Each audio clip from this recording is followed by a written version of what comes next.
nessa vida aqui agora, que tem um corpo material, para pensar também nessa criança espiritual não infantilizada, mas sábia, porque a criança já traz algumas sabedorias. Uma delas é isso, é essa dimensão do tempo, tá?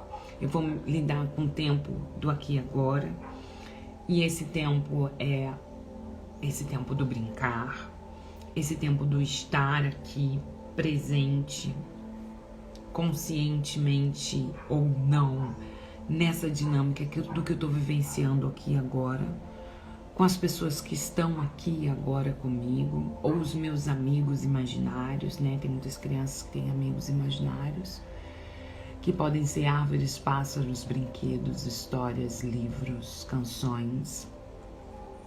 Então a criança espiritual, ela nos fala de um tempo de inventividade do presente, de transformação do passado e de recriação desse futuro, né? Eles já nos apresentam, já nos desafiam a lidar com essa linearidade do tempo, né?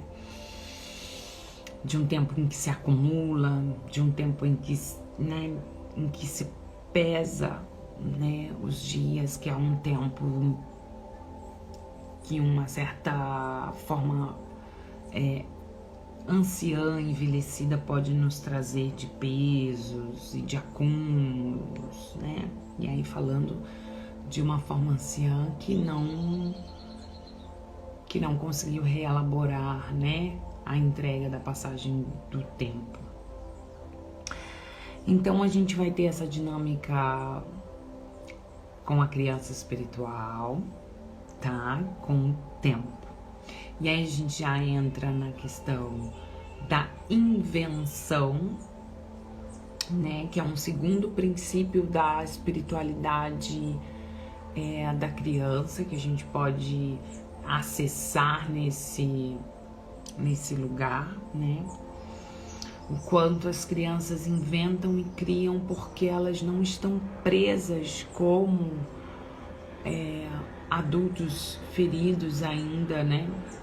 Elas não estão presas a repetir padrões, a repetir informações. Isso os adultos vão incutindo na criança. E a criança espiritual mais liberta ainda, ela não é uma pequena tirana, mas ela sabe e sente livremente. Então o tema da liberdade também é outro tema posto na relação com a criança espiritual, né? Com esse princípio da criança. E por isso mesmo, pela sua capacidade inventiva, ela expande, né? Então um determinado objeto que para um adulto é cadeira, é mesa, é garrafa, ela cria brinquedos, pontes, oceanos, ela transforma, ela recria, ela reelabora, ela faz dos objetos aquilo que o seu sonho e as suas necessidades para o lúdico, para a inventividade, lhe derem fôlego, força, ânimo. Então as crianças nos ensinam a isso. Quem foi que disse que a cadeira é só para sentar? Que ela não pode ser uma escada, que ela não pode ser uma garagem, que ela não pode ser... que ela pode ser mil coisas. E quem foi que disse que criança não sabe de nada?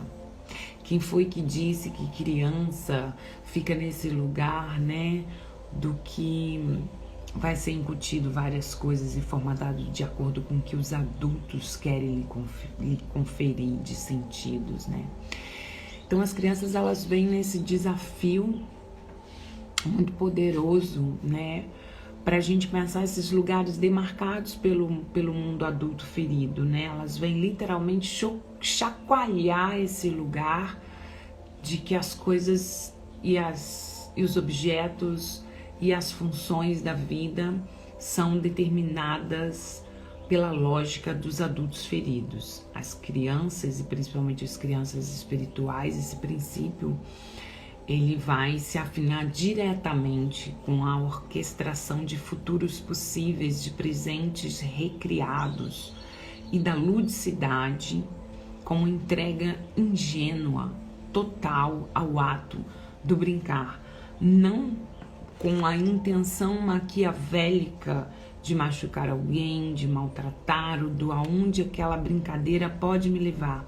Não, a criança espiritual e a criança que está sendo respeitada no seu direito de ser criança e de criar as suas possibilidades, ela não vai ter na brincadeira uma perspectiva de encontrar um resultado outro a não ser o lúdico e a felicidade e a alegria do ato de brincar, de estar plena no aqui e agora da sua brincadeira, de inventar mundos possíveis.